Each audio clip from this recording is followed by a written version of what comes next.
Okay, so let's rewrite the following as a product. So we have cosine 8 theta minus cosine 4 theta.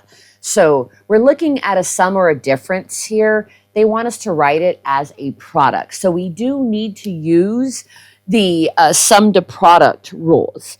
So there's different rules depending if you have cosine minus cosine, sine minus sine, different things like that.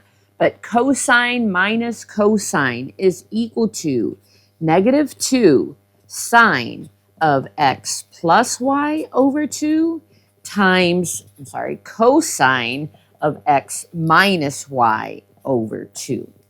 So let's plug in. We're going to say that 8 theta is going to be our x, that 4 theta is going to be our y here. So we're going to rewrite this as a negative 2 sine of, so 8 theta, we're going to say that this is 8x plus our y, we're going to say that this is 4x over a 2, times cosine of 8x minus 4x over 2.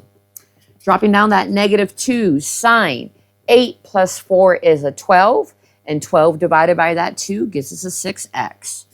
Drop down your cosine, and 8 minus 4 is a 4, divided by 2 gives us a 2x. So that is actually our solution here, negative 2 sine 6x cosine 2x. We've taken this difference, written it as a product using the formula.